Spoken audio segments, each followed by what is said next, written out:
In today's session, we are going to talk about the radiating elements. So we'll start our discussion with the wire antenna, and we'll start our discussion with the definition of wire antenna. Which antenna you will call as a wire antenna? So these are antennas which are in the form of straight wire. So if your antenna is in the form of straight wire, that antenna will be called as the wire antenna. Now, depending on the length of that particular antenna, your linear wire antennas are classified.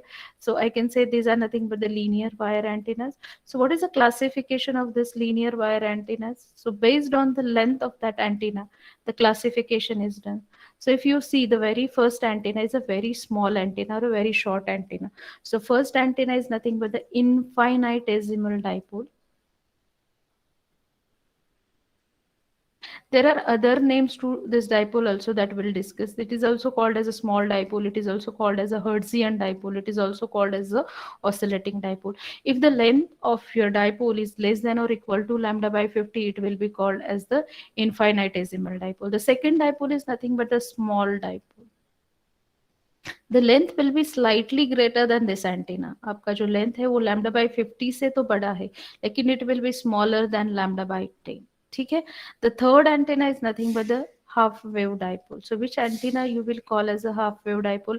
As the name suggests, half wave means the length of that particular antenna will be exactly half of the wavelength. Then the fourth antenna is nothing but the finite length dipole. So what do you mean by this finite length dipole?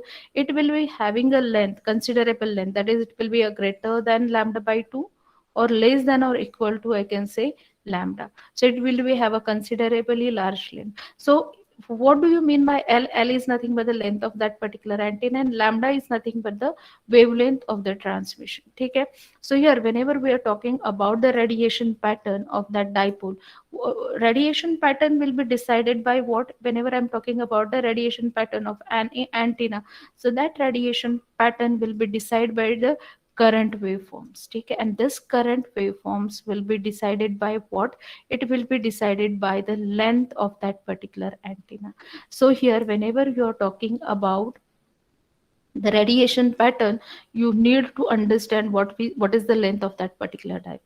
Now, to understand what kind of the current distribution will be there, you must know the length of the dipole.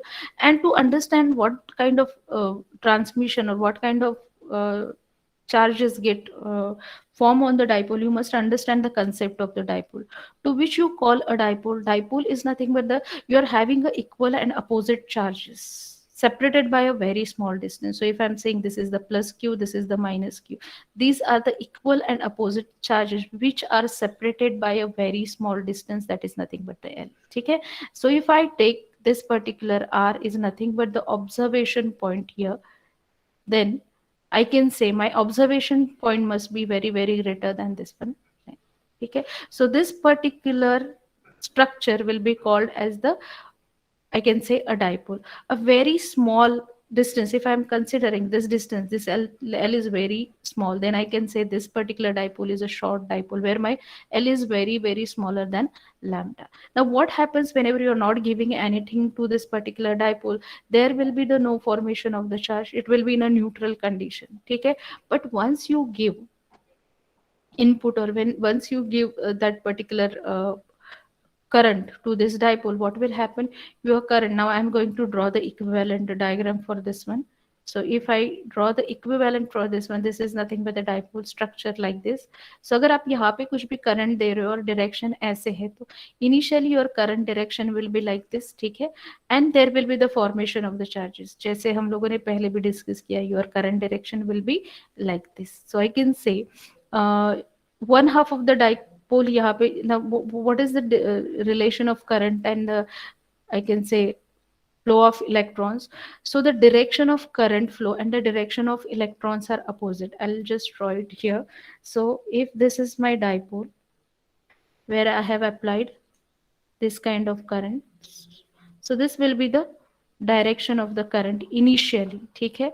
आपका जो भी across length है, जैसे आपका equal and opposite charge will be separated by distance, this will be nothing but the length, I can say your current direction will be nothing but the in upward direction, आपका जो भी current direction है। And what about the electron movement, your electrons will be move downward direction because your direction of current and your electron flow will be opposite in direction, ठीक है।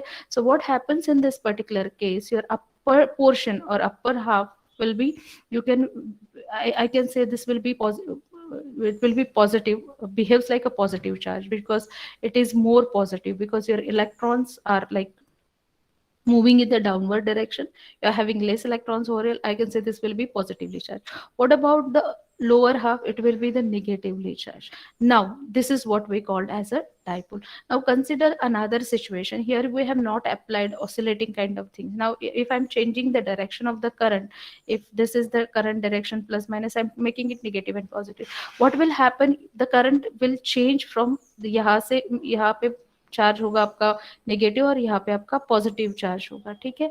लेकिन before changing this particular charges और whenever your current changes the direction, when the current changes its direction, this charge unbalance, ठीक है। First ये क्या होगा, neutralise होगा और उसके बाद your charge will be changed. So this particular thing is called as the oscillating dipole. So now you can say the upper end now behaves as a negatively charged आपका और lower end behaves as the positively charged. So the oscillating nature of the current this results into the oscillating charge, and therefore this system will be called as the oscillating electric dipole. ठीक है ना। what kind of the fields will be there surrounded by this particular dipole? So if I talk about the field surrounding the dipole, uh, so first I'll just write here field surrounding the dipole, ठीक है।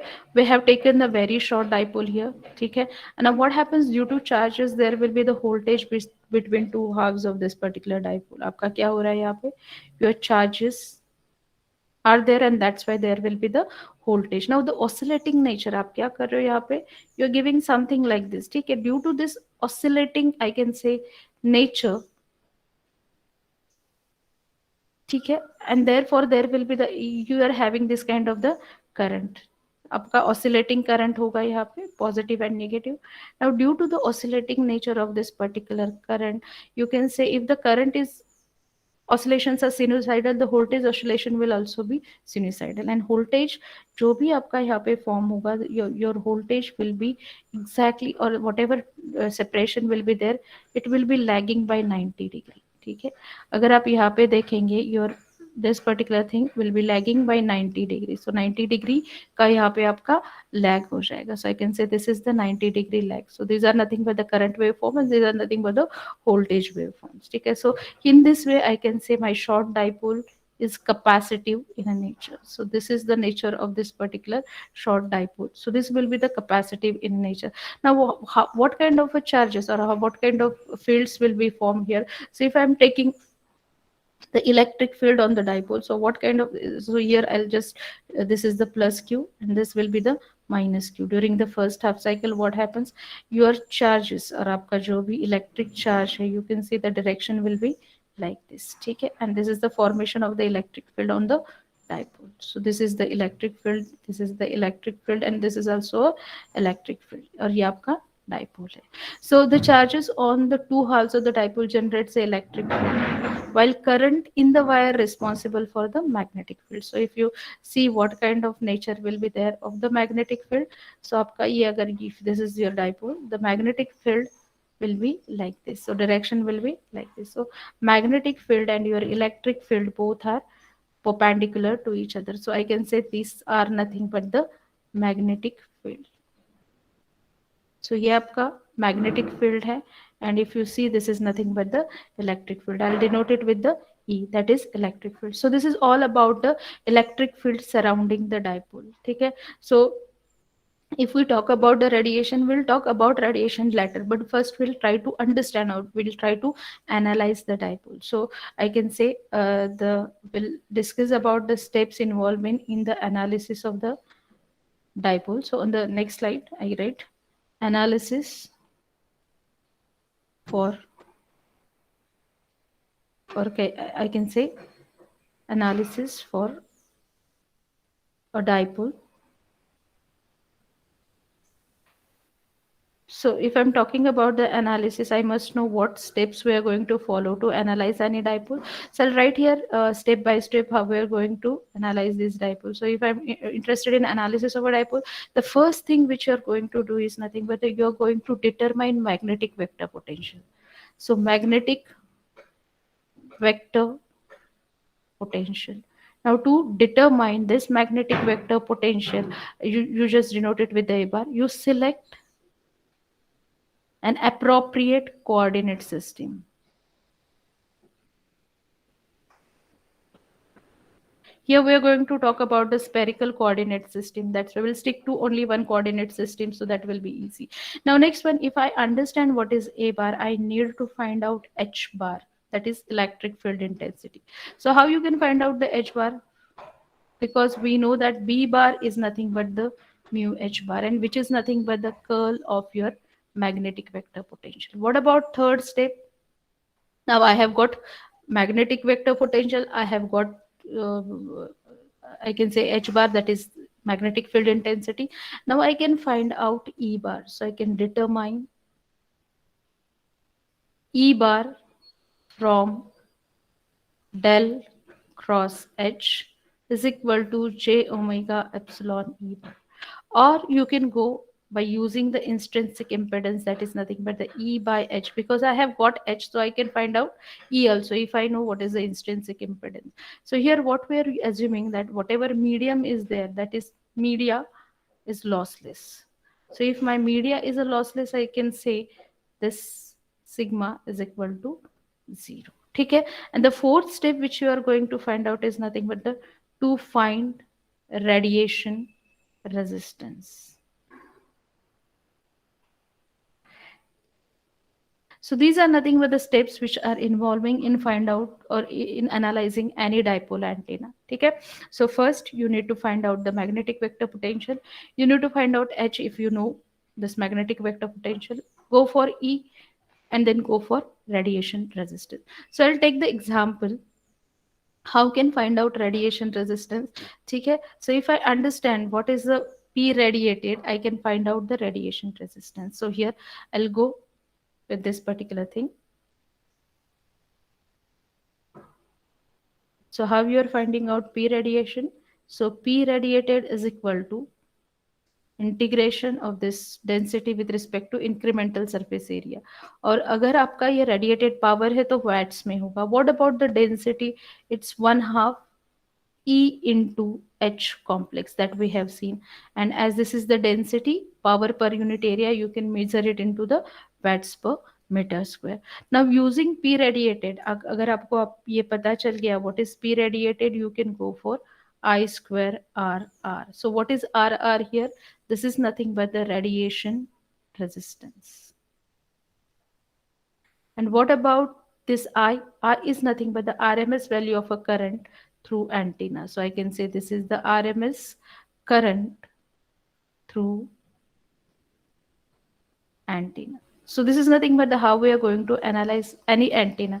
The steps will be same. So I'll just take the example of the infinitesimal dipole.